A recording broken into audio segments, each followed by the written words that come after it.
Hi, guys. Hope you are all well and you are happy on this lovely Tuesday. So, we are getting into lesson 47, which means we are nearly there. My birthday is around the corner, and yeah, the excitement is brewing.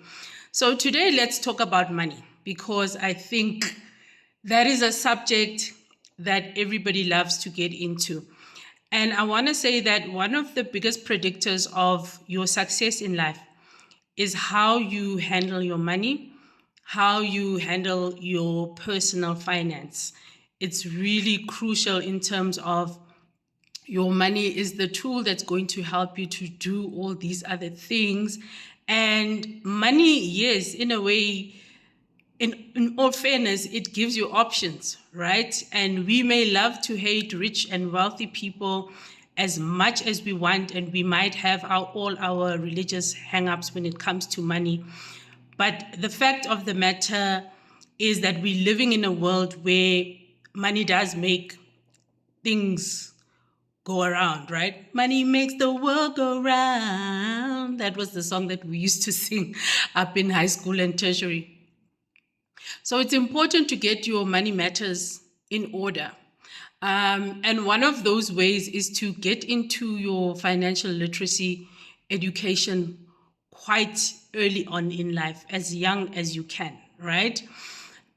So a bit of context from me is that in as much as I do leadership coaching, actually my very first foray into coaching was financial coaching, which I still do. Yeah. So I do a mix of that and leadership and success coaching as well, because your financial success is a part of your ultimate success. So it really can't be separated from your personal leadership, because when it comes to money, you actually have to take personal accountability and responsibility of the way and how you relate to money and how you handle your money in any case.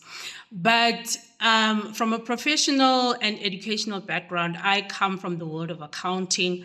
I grew up in accounting, and I'm also a former banker. So I've worked with money a lot, both physically, technically, reporting wise, and even spiritually, right? In terms of understanding the vibe and the mentality that is required, one, to handle money, two, to manage money, three, to grow money as well. And even as somebody who studied accounting, I know for a fact that when you study accounting, you're not necessarily trained in how to handle money for yourself in terms of your own money and maybe even your family's money. The training is much more focused on companies and organizations in terms of handling, the organization's accounting papers, cash flow, balance sheet, income statement, whatever the case may be. And so that's why you will find accounting professionals, finance professionals, bankers, and even CAs who are broke out there, because most of the learning is applied to third-party organizations and not themselves. And so from a personal leadership point of view, it then becomes important to say, well, no matter the training, and you shouldn't actually take it for granted that because you've studied accounting, you'll know how to handle your money. I know a lot of accountants who actually do not handle their personal finances very well. So even myself as a youngster coming out of graduation, graduate training, I needed to make a concerted effort to go for financial fitness classes, as they were called at that time, very, very early 20s, so that because I was seeing that, when you start growing in your career, you start earning more money.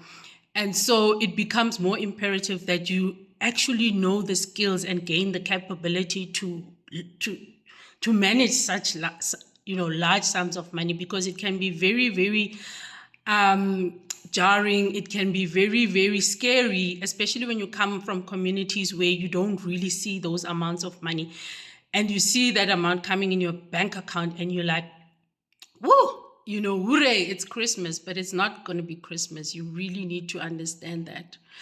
And so the real point that I'm coming to is that in relation to the earlier video I did around being the CEO of your life, you really, really need to take accountability for being the financial manager of your life as well, right? So taking from our accounting lessons of long ago, accounting 101, at university, you have to understand that from a budgeting point of view, that's your personal income statement.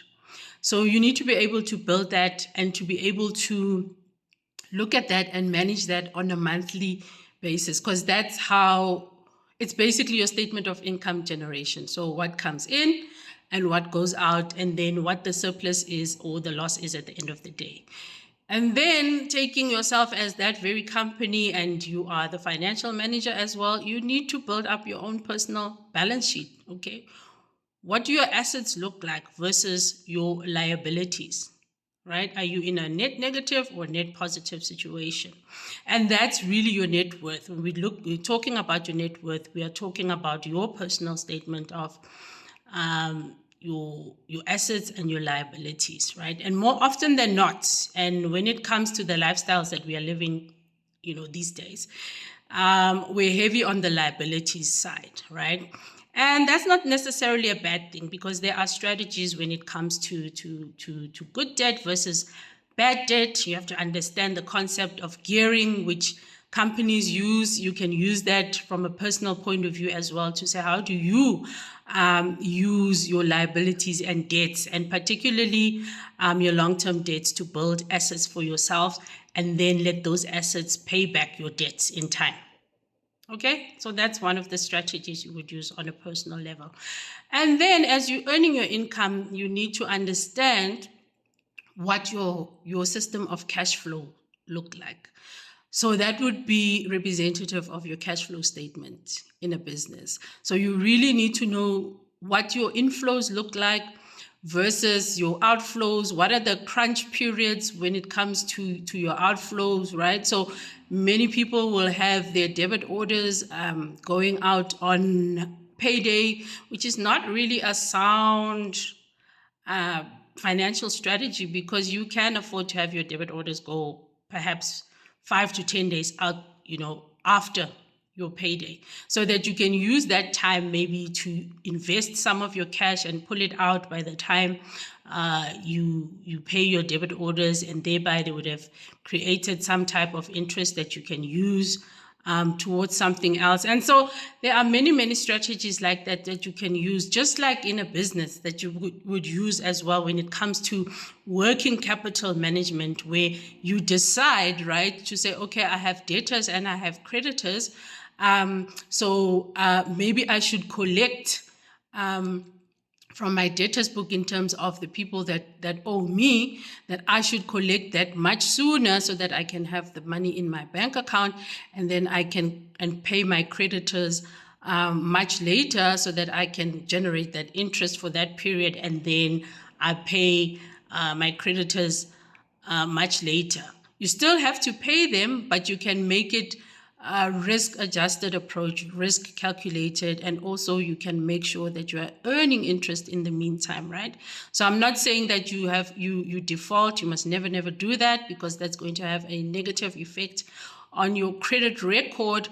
But in finance, and even in personal finance, you need to understand the concept of timing, and using timing to help you manage your money better, and also to help your money grow in those periods when you can take advantage of the timing effects of when inflows come in versus when your outflows go out, right? So that would be your income versus your expenses. They really don't have to go out on the same day, and that's why most people find themselves at a loss come after payday. 2 or 3 days later, the bank account is empty. You need to be very strategic with these things.